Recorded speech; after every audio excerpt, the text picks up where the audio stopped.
Right, so last week I went to Paris to test out the new Switch 2 for the first time.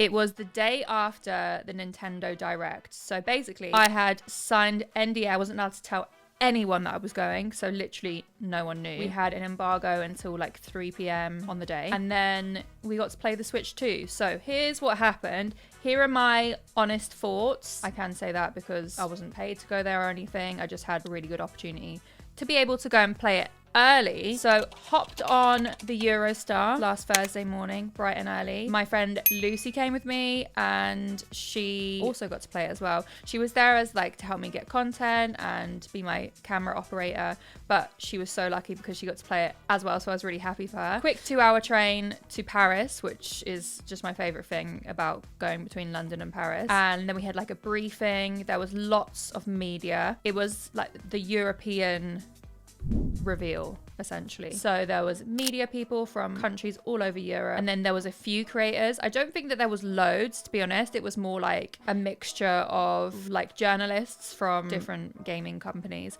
and then channels like YouTube channels that make and review consoles and games. So that was really interesting to meet everyone as well. The first thing that we did was got a briefing, and then we were allowed into the room. And when we walked in, it was so amazing. So there was about, I don't know how many employees there was like from Nintendo, but they all started cheering us when we walked in, and I felt like a VIP. I felt like I'd hit the jackpot. They were like really happy that we were there, and I was happy to be there. So we got to play. The first thing that we played, and everyone had to do that, was Mario Kart World. And that was the one I was actually looking forward to the most, purely because of this new knockout mode, which I did get to play, but at first we just did Mario Kart standard, playing around. The difference is you, instead of, you know, when in like the cups in Mario Kart, you have 4 races and then they load into the next one. With this one, you do your race and then you actually have to drive to the start of the next race, which I thought was pretty cool. Yeah, so once we got past the Mario Kart station, then we went upstairs and the whole room opened out. So here are the things that I got to play as part of sort of the experience. We did Mario Party Jamboree, which has been updated. I don't know if anyone saw Nintendo Direct, but basically there's new Joy-Con capabilities. So obviously you can take the Joy-Cons off either side, like with the original Switch, but you can lay it flat. So imagine my phone is the top of the table. The Joy-Con goes flat like a mouse, which is going to be really good for FPS, like first-person shooters. There's also a really cool demo game that I got to play as well. But for Jamboree, they've added in new mini games, which involve using the mouse capability. So there's one where you have to spray paint stuff. So you have to like lift the, this is going to look weird before I do this, just disclaimer. You lift the Joy-Con up and you shake it to get the spray paint, and then you're doing like graffiti. So you go shh, and you have to, I guess, graffiti stuff. And then there's one which is kind of like, if anyone played Operation, you know, the game where you have to take things and you can't hit the electric wire and you have to get it around a map. It's like that, but you're doing it on the mouse. So there's some really cool things with Jamboree. I got to play the Donkey Kong game, which is going to come out on the Switch 2, and I had the Donkey Kong 64.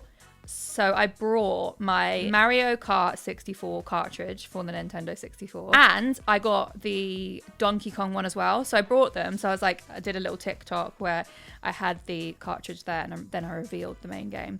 But from the Donkey Kong game, I only played it for about 10 minutes and it was so satisfying. If you feel like raging or you're just angry, play Donkey Kong, because you just get to smash everything up, and it was really great and I just enjoyed it. But it's nice to see him getting his own game in 2025. I appreciate that. Oh, I played the demo. The demo is really cool. So it's obviously showing you different ways that the new controller works. They particularly were focusing on this like mouse-like capability. And there's one game where you have to slide the Joy-Con back and forth, and you've got to try from the feeling of it and identify where the strongest vibration is along a back and forth thing, and then you get a point based on how close you are, 0 being the highest score. And then I think I got 8 and then Lucy got 1, so she was quite accurate with it. There was stations for doing the first person shooter, but I didn't do those. It was just, there were so many things to get through, and we only had 4 hours with the console, so I kind of wanted to prioritize like things that I was really looking forward to. The GameCube games. So I've put a TikTok up, but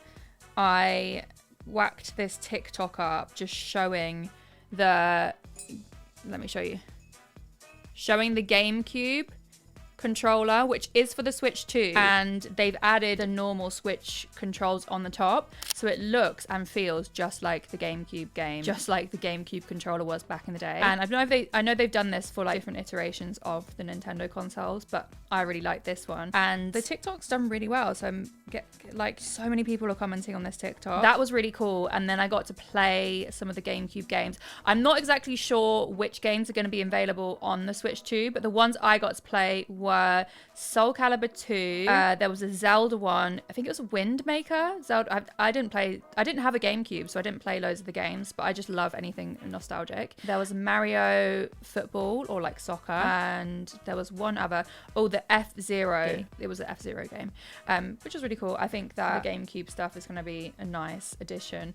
Overall, I was really impressed, and one thing that was, I just think, the best thing of the day, and it was definitely the most popular, is the new knockout mode in Mario Kart World. And I did play the free roam, which was really cool, but the knockout it's like kind of like a battle royale scenario. So you start with 24 players. We had 24 people in the room, and you have to do the first race. You have to meet a checkpoint. So for example, there's 24 people that start. Can I just say how chaotic that is as well, to try and be racing with 23 other people? Anyway, then you have to make the first checkpoint. So 20 people have to make the first checkpoint. If you don't make the first checkpoint, you get evicted. You're no longer in the race, and it goes on and on and on. So like each checkpoint is less, and then I think the last checkpoint you have to be top 4, and then after that you obviously have to come first. The intensity in that room, the sound in that room was crazy. There was so many people in there, and I played as the cow, the new character. I really like the little cow.